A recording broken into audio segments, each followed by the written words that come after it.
Très bien, mesdames et messieurs, bon retour parmi nous. Voici notre journal de bord du lundi 15 février 21.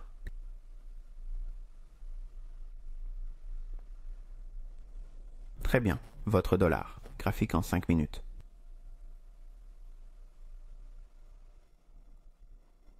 Le graphique est en 5 minutes.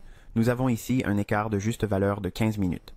Ne vous laissez pas déconcerter par l'absence d'un niveau ancré ici ou d'ici à ici. Cependant, comme il s'agit d'un cadre temporel de 15 minutes, je vous conseille de regarder votre cadre temporel de 15 minutes. Vous verrez cela très clairement. Vous avez également un bloc d'atténuation ici, et le bloc d'atténuation est négocié plusieurs fois et il est complètement fermé sur le dépassement juste un peu, mais pas beaucoup, et je l'encadre sur cette bougie particulière juste là, d'accord. C'est la bougie la plus puissante de l'oscillation avant qu'elle ne descende. Maintenant, vous vous demandez probablement, pourquoi pas celle-ci et pourquoi pas celle-là? Parce que celle-ci a le corps le plus large. Donc j'attribue le plus grand volume à cette bougie particulière. D'accord? Heure de New York, minuit, en ligne dans la zone d'abattage. On monte, on sort de la liquidité, d'achat ici, qui n'est pas à noter. Vous pouvez l'ajouter dans votre propre graphique. Nous redescendons, nous échouons sur un bloc de rejet, nous créons un écart de juste valeur après avoir brisé la structure du marché à court terme.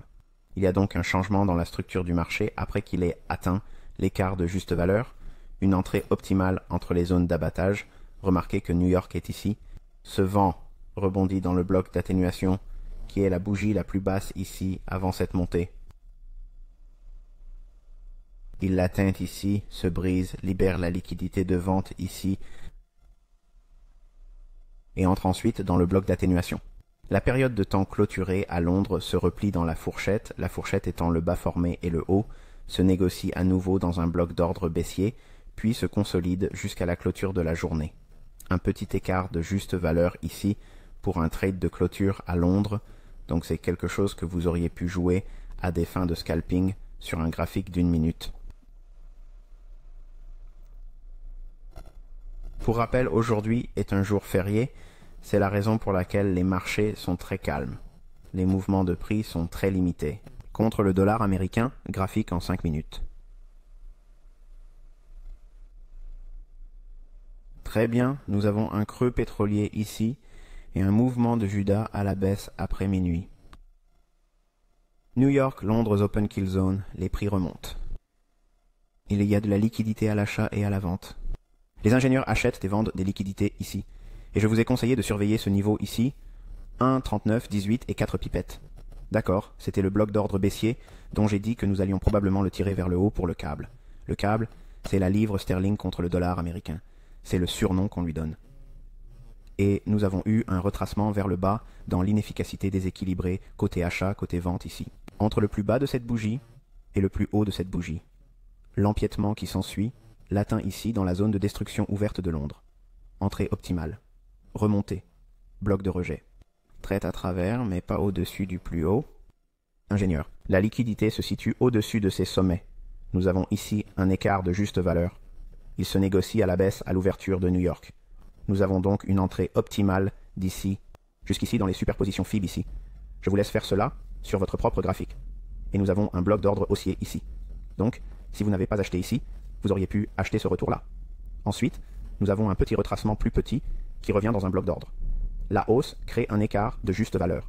Le haut de cette bougie, le bas de cette bougie, et le bloc d'ordre haussier ici. Nous avons donc un retour vers le bas dans l'écart de juste valeur, un bloc d'ordre, une entrée optimale, une attaque de la liquidité du côté acheteur, et le bloc d'ordre baissier sur le graphique quotidien, USD dollar, USD dollar, USD dollar, USD dollar, USD dollar, USD dollar, USD dollar, USD dollar, USD dollar, USD dollar, USD dollar, USD dollar. Le prix monte et atteint ce bloc. Il le dépasse de peu. J'ai posté sur l'onglet communauté de ma chaîne YouTube que même si la journée a été calme, nous avons vu le tirage sur les liquidités que j'avais indiqué sur la livre sterling par rapport à la livre américaine. Dollar, et c'est ce qui se passe ici même. Il se négocie, revient sur les anciens sommets, puis se consolide jusqu'à la clôture de la journée. Je vais vous montrer de quoi il s'agit. Sur le graphique journalier, il s'agit du bloc d'ordre baissier du 24 avril 2018. Il s'agit de cette bougie de clôture. Vous pouvez donc trouver cela sur votre graphique journalier de la livre sterling par rapport au dollar américain, ou cable, comme nous l'appelons. Et c'est là que nous avons négocié jusqu'à aujourd'hui, n'est-ce pas? Il a donc été négocié tout au long de ce déséquilibre. Qu'est-ce que c'est? ACB. Déséquilibre du côté des ventes, inefficacité du côté des achats. Si cela va plus loin, quel est le prochain tableau de PD? C'est ce bloc d'ordre baissier. Et au-dessus, il y aurait ces sommets égaux relatifs, et nous aurions alors un écart de juste valeur à affronter, s'il continuait à monter. Très bien, je vais vous emmener rapidement sur TradingView et vous montrer 2 ou 3 choses que de nombreux membres m'ont demandé au cours du premier mois d'adhésion. Passons donc à la plateforme TradingView. Très bien les amis, voici une démonstration rapide. Rapide sur la façon de trouver des choses dans le forum. C'est un compte que j'ai créé, juste pour pouvoir en parler, et il sera supprimé quand j'aurai fini. Au cas où vous vous demanderiez, « Oh, vous laissez toujours entrer de nouvelles personnes. » Non, c'est juste un pseudonyme que j'ai créé pour pouvoir faire cela et vous montrer ce que les membres du premier mois verront sur leur bienvenue sur le forum. Lorsque vous entrez votre nom d'utilisateur et votre mot de passe, voici ce que vous voyez. Supposons que vous souhaitiez voir la vidéo que j'ai annoncée pour dimanche. Elle se trouve ici.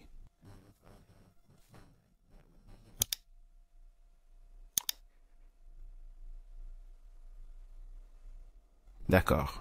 C'est le compte-rendu du week-end. Mon équipe l'a mise en ligne plus tôt que dimanche. C'est donc techniquement la vidéo que vous auriez vue dimanche. Comme vous pouvez le voir, il y a 2 posts pour le vendredi.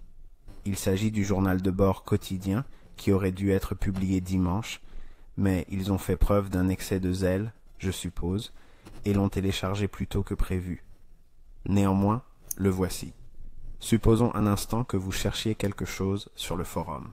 Vous m'avez entendu parler de quelque chose en rapport avec le déséquilibre côté vente, l'inefficacité côté achat, le busy, l'écart de juste valeur ou, par exemple, l'opération TGIF.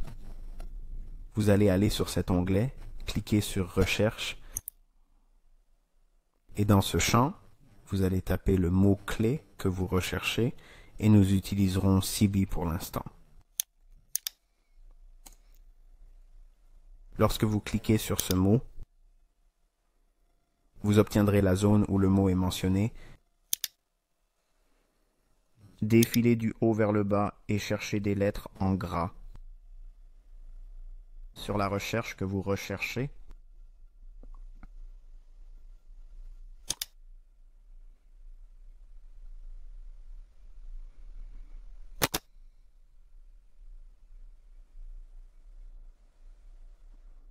ok, leçon sur Busy, CB, pour que vous puissiez trouver la discussion ici. Et disons que vous voulez trouver l'échange TGIF, d'accord. Mettez-le dans la recherche et faites apparaître le mois d'août de l'année du commentaire. Et que vous vous frottiez à l'écran pour voir